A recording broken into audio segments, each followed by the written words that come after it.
कहते हैं कि उज्जैन सिर्फ एक शहर नहीं, ये वह स्थान है जहां समय भी रुक जाता है और मृत्यु भी महाकाल के चरणों में झुक जाती है। यह नगरी साधारण नहीं, यह वह भूमि है जहां भगवान स्वयं काल का भी अंत करते हैं।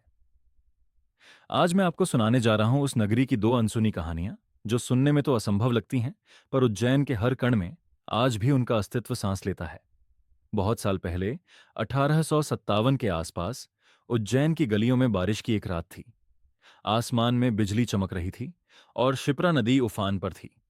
महाकाल मंदिर में रात की आरती समाप्त हो चुकी थी। पुजारी मंदिर के दीप बुझा रहे थे। तभी गर्भगृह के पास से एक अजीब सी गूंज उठी, भोलानाथ, अब तेरी परीक्षा आरंभ होती है। पुजारी सिहर गए। चारों ओर सन्नाटा था। उन्होंने चारों ओर देखा, पर कोई नहीं था।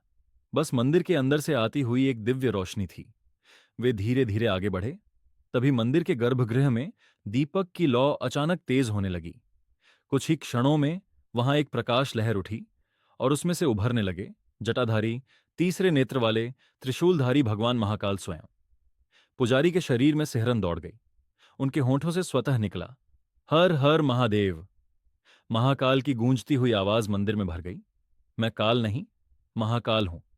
यह नगरी मेरी है और यहां समय भी मेरे आदेश से चलता है। तभी वह प्रकाश धीरे धीरे शांत हो गया। पुजारी ने देखा कि मंदिर के भीतर की सभी घड़ियां रुक चुकी थीं। हर घड़ी, हर घंटे की सुई थम गई थी, मानो समय स्वयं महाकाल के चरणों में ठहर गया हो। अगली सुबह जब लोग मंदिर पहुंचे, उन्होंने देखा कि गर्भगृह के पत्थर पर राख से बना एक त्रिशूल का चिन्ह स्वयं उभर आया था। किसी ने उसे बनाया नहीं था, वह जैसे भीतर से निकला था।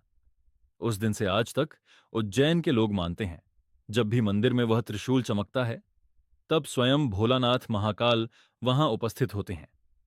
लेकिन उज्जैन का रहस्य यहीं खत्म नहीं होता। इस नगरी में एक और चमत्कारिक स्थल है, काल भैरव मंदिर, जो महाकाल के सबसे प्रचंड रूप के अधिष्ठाता हैं। यहां एक परंपरा है जो आज तक वैज्ञानिक नहीं समझ पाए।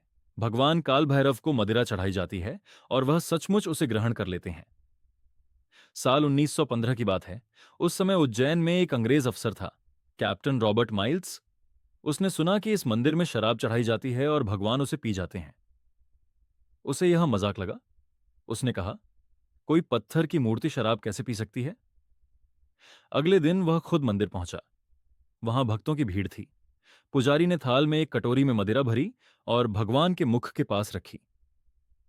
सबके सामने मदिरा धीरे धीरे कटोरी से गायब होने लगी। कैप्टन हैरान रह गया।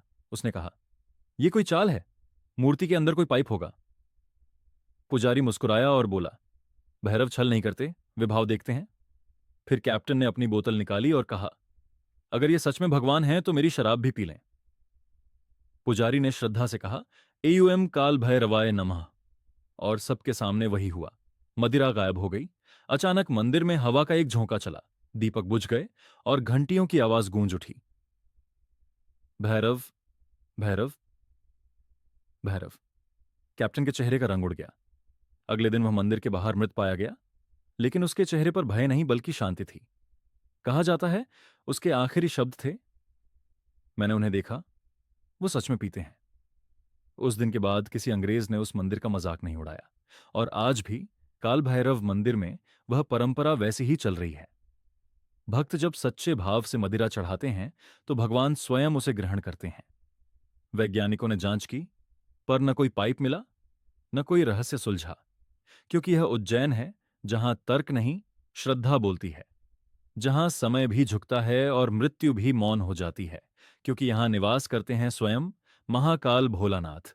अगर आप भी महाकाल और काल भैरव में श्रद्धा रखते हैं और आपको इस कहानी में सच्चाई की झलक महसूस हुई, तो इस वीडियो को लाइक करें और भैरव भक्त बनकर चैनल को सब्सक्राइब जरूर करें। जय श्री महाकाल, जय काल भैरव।